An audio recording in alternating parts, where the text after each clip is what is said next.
Welcome to the Friday edition of Election Brief. My name is Arabo Kumsin. Coming up in the next 25 minutes, as the governing MPP prepares to launch its manifesto in the Central Regional Capital tomorrow, we'll tell you what to expect in the document meant to win the hearts and minds of citizens. Now, clearly what has been done, what the needs of the country now is we need to build a strong economy, we need to create opportunities for our youth to get employment, and we need to ensure that we are investing and educating our people to be ready for 21st century challenges. And we'll also hear from President Akufo-Addo as he fights off claims the Office of the Special Prosecutor has failed to deliver on its mandate. But a man whom I had come across in public life and felt had the capability to do the work, that he himself was a person of integrity and was keen and interested in the fight. So I put him there. We have done our best to find the necessary resources to have his office work well. He's working. We'll go live to the Central Regional Capital to gauge the mood and atmosphere ahead of the party's manifesto launch. Also, NDC flag bearer John Mahama charges the electorate to show interest in the upcoming registration exercise to ensure their names are captured during the exhibition exercise. So on 7th December, all of you get ready. We're going to vote the MPP out and bring the NDC back. Go and check and make sure your name is there. Because if you don't go and check and they omit your name on 7th December, when you go with your card and you want to vote. All of these when we return from the short break.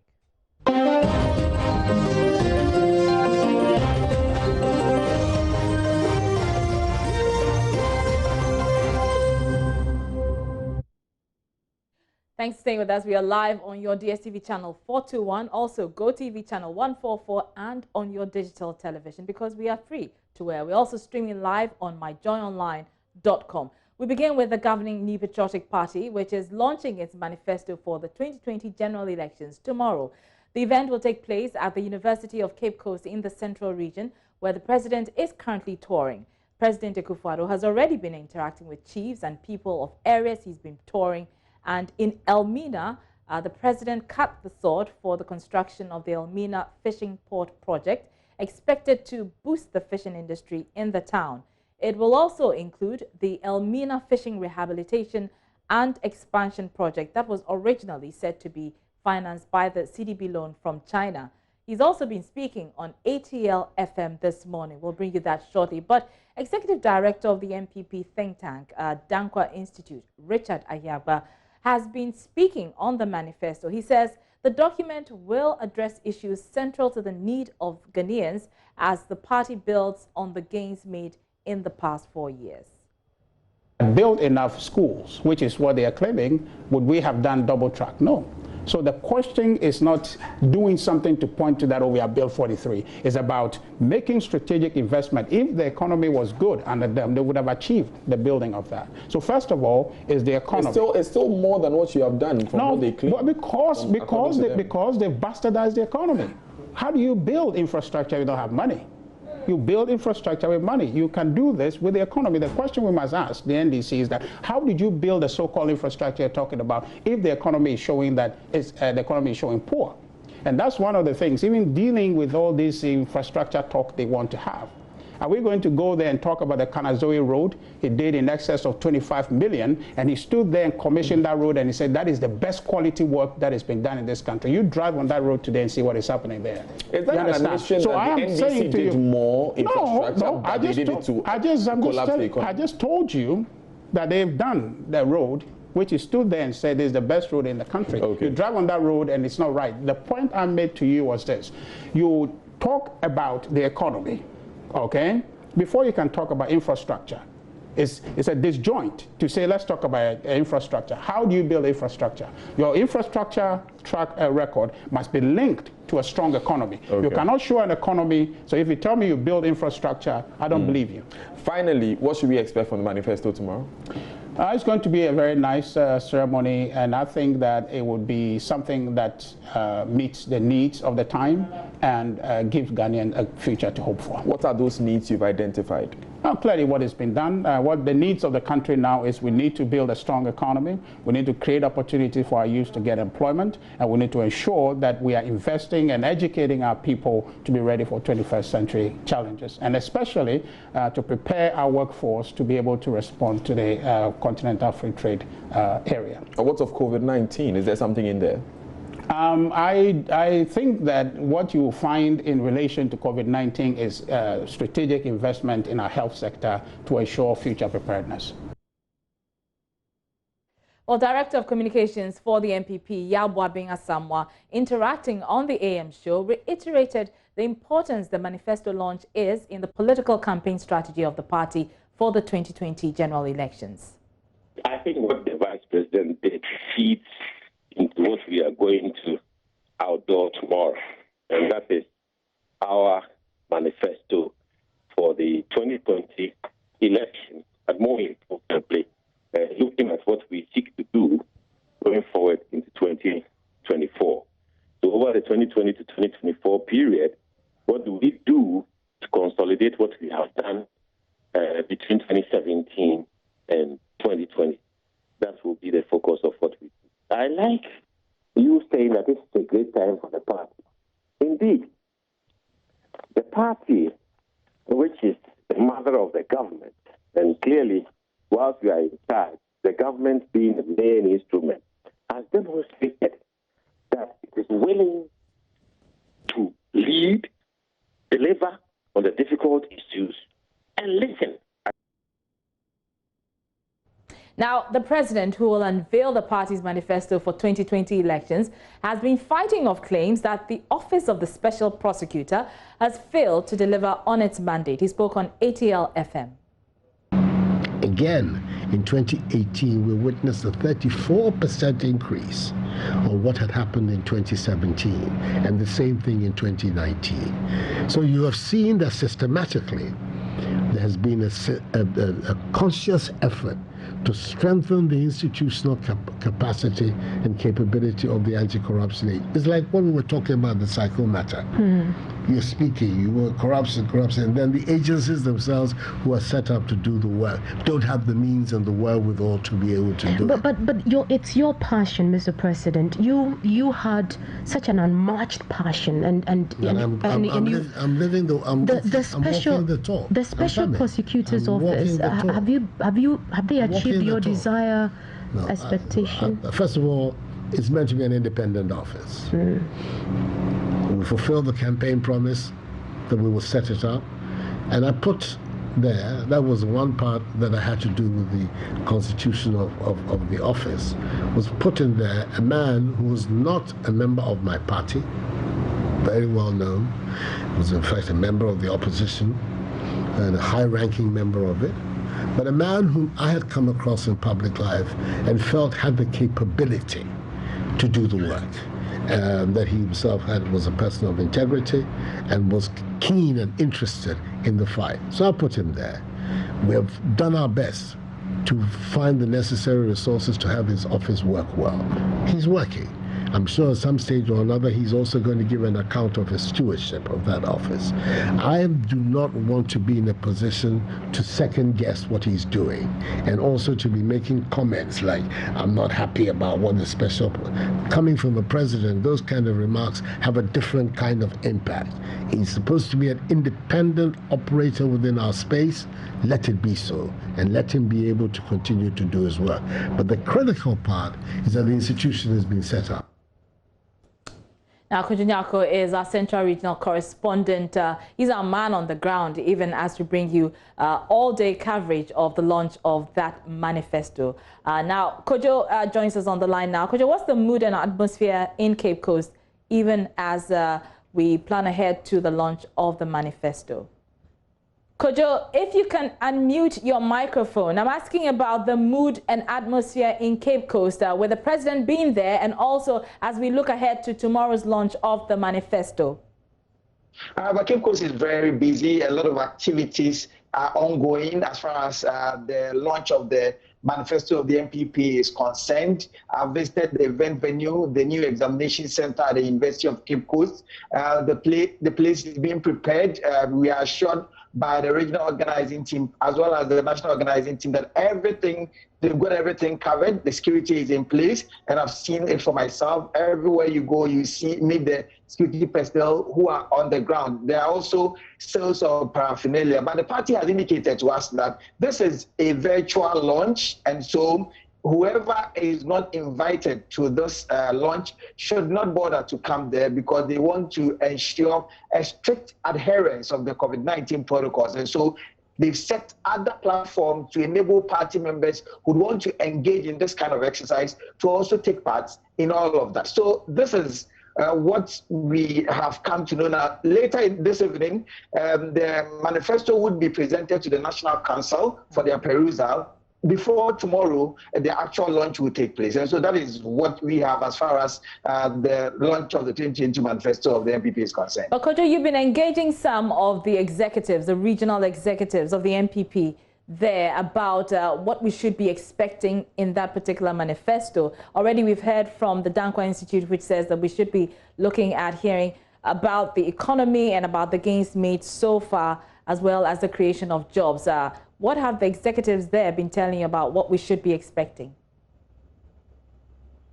So the executives here in the Central Region say that the choice of the Central Region is not coincidental. In fact, because the party has made so much gains in the region, they have 19 seats and they are hoping to sweep the 4 additional seats here. And so bringing the launch here, I mean, speaks to something. And they say they have some better things in store for the people of the Central Region. I have been interacting with Richard Techimeza, who is the regional secretary of the party.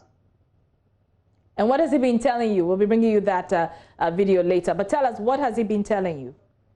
Well, he says that the Central Region is very dear to the heart of the NPP. In fact, they've done well in terms of infrastructure because there is a lot more things in the offing. He even mentioned that 2 factories are in the offing and they are being prepared, and very soon Cape Coast will even see that those factories taking shape in the region. There are also schools and the other thing. They feel that fairly the NPP administration has dealt well with the people of the Central Region, but there is more they need to do for the people, and they should expect that in the manifesto. All right, many thanks.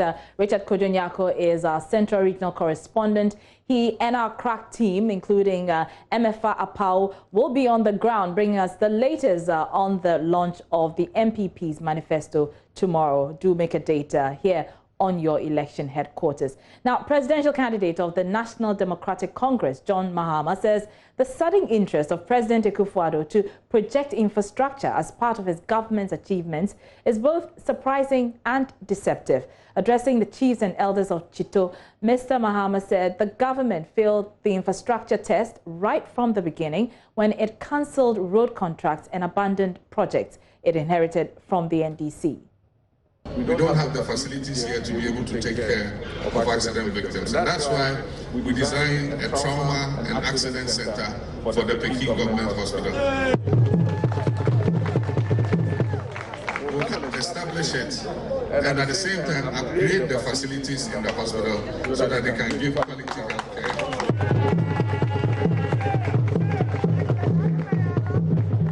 I want to congratulate and commend Toby for the interest he has taken in that hospital, especially the Trauma and Accident Center. We will work with you and make sure that we bring your dream to reality.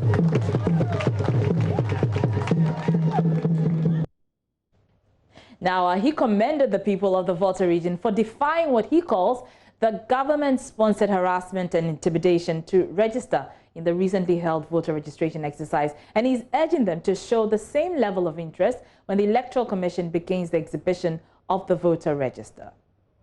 By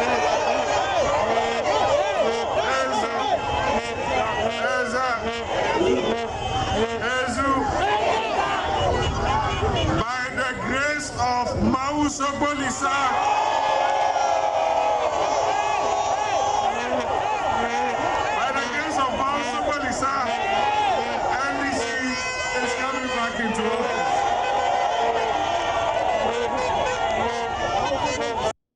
do the apprenticeship.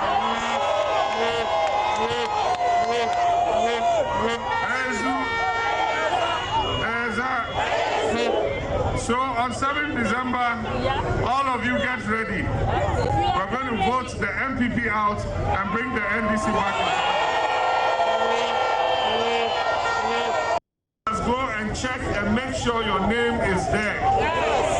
Because if you don't go and check and they omit your name on 7th December, when you go with your card and you want to vote and your name is not on the register, you will not be able to vote. So please, when they exhibit the register, all of you come out and check your names. NDC has a lot of plans for you. We want to create 1 million jobs for the young people of Ghana.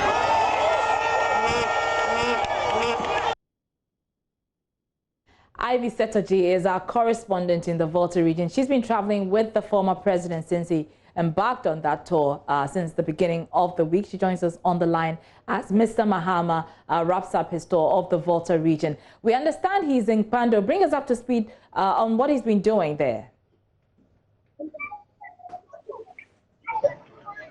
So the president has left where we will be leaving him to continue to the activity. Now, the president has said that the former president has said that he's going to legalize the Okada business because that is what most youth are in. But they are going to train the youth, legalize it, and also regulate the usage of Okada business in the country, and then also create more businesses for the youth. So basically, that is what the former president, John Mahama, and the people of the Volta region. All right, thanks, Ivy Setoji is our Volta regional correspondent, and apologies for that poor line. Let's turn our attention on Professor Nana Jane Opoku-Agyeman, the running mate of the NDC's John Dramani Mahama. Now, she's been touring the Bono region, touting the plans the opposition party intends to put in place if it is elected in the December polls. According to her, the NDC will add value to the educational system and agriculture. Shortly, we'll be joined on the line by our correspondent, Precious Semevo, who's been traveling with the NDC running mate. He is on the ground in the Bono region. He's been with Professor Nana Opoku-Agyeman. Precious, if you can hear me, first of all, which areas has the professor been visiting, and what's been the response generally to the fact that she will partner Mr. Mahama for the December polls? Okay, so I do understand Precious is not on the line now, but we can hear Professor Nana Jane.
So you heard Professor Nana Jane Opoku-Agyeman. She's in the Bono region, and correspondent Precious Semevo joins us on the line. So I was asking earlier, how have people been reacting to the fact that she will be partnering Mr. Mahama for the December polls?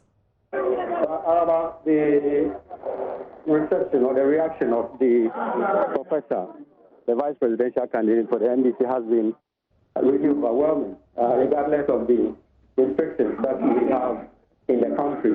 Almost everywhere that we've gone to, a lot of people have come to welcome the professor and then her team, including national executives like Etiedu Inketia. Now, after yesterday's tour, which ran into very late in the night, this morning she started at Odumase number 1 in the Sunyani West municipality. But as I speak to you currently, the team is at the palace of Osajifo Tiadeyo Adjumandodum The second at Doma Ahinko, where the team is paying a courtesy tour here.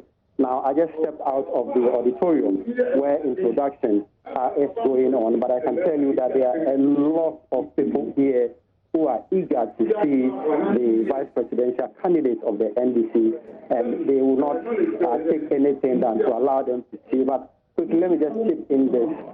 When it comes to the protocols as far as the COVID-19 is concerned, it is not that encouraging. That is with the supporters who are here. They are not really wearing the face mask. It's only a handful of them who you can see wearing their face mask. And when it comes to social distancing, that is also not encouraging. But relative to all the leaders who came, who are in the auditorium, they are indeed observing the protocol. So she is indeed being welcome here in Sunyani, the Bono regional capital. But however, one particular thing that she has been talking about is about education, that is her field, as well as agriculture. And she believes that they have what it takes, new ideas to add value to the educational system, as well as agriculture, particularly the region being a hub for the production of cashew. She believes that government needs to do more, and she believes that it is the NDC government that has what it takes, the know-how and the hard work to ensure that the teeming youth are able to take advantage of government's plan of adding value to cashew production in the region. Right, very well. Thank you for that update. Precious Semovol is our correspondent in the Bono region. Now, founding president of Imani Africa, Franklin Cudjoe, has described the MPP's refusal to debate former President Mahama on infrastructure as ill-advised. He believes President Akufo-Addo is capable of debating Mr. Mahama and should not be prevented from doing so. We'll hear from Mr. Cudjoe shortly. But first, here's John Dramani Mahama issuing a challenge to President Akufo-Addo when he was on his Volta tour. But it's easy to settle the issue of infrastructure. After all, the president said this election is going to be an election of track records. Comparing his track record to my track record, we can settle it easily. Let's have a debate between two of us, the two presidents. Let Nana Akufo-Addo come and sit down. Let me sit down, and let's debate our records. Now, this challenge came after Vice President Dr. Mahmoud Bawumia's presentation on Tuesday, during which he said the Akufo-Addo administration has a superior record on infrastructure. The governing NPP, however, says a debate of that form is not on the cards at the moment. National organizer Sami Oku said the party will contest the election on their own terms. He spoke on the polls. We want to make one thing clear. The NPP will fight these elections on our own terms. The NPP is not going to fight these elections on the terms of Mr. John Dramani Mahama and that of the NDC. So meaning that you do acknowledge that Dr. Bawumia did make some solid presentation, data-driven. These are not projects that you can just imagine. These are projects that you can feel, you can see, they are tangible. You don't need a here to tell you something is happening around the Pokwasi interchange area. Now, this position has been repeated by several MPP officials on other platforms, but Mr. Franklin Cudjoe believes the governing party is rather denying itself an opportunity. Well, first of all, I do not understand the locus for which or within which or on which the three persons have spoken, except to say that they're actually making it look as if the president does not have a mind of his own. The president, I know, is a very great debater. I mean, he's a smart man. I think it's important that in a competitive political space like the one we have, debates are useful. And I think the NDC's call for a debate goes beyond just infrastructure one. And I do not think that the MPP would say that, I mean, some of the Asnines who have been speaking on behalf of the president would just put towards it his mouth and say, we are not coming. So what do you think? Should there be a debate? You can join the conversation on our social media handles, JoyNews on TV, on Facebook, as well as Twitter. But that's how we wrap up Election Brief for the week. I'm Marba Kumsin. Remember, tomorrow we're bringing you live coverage of the MPP's launch of its manifesto in Cape Coast. This is where to stay for all the updates. Have a good afternoon.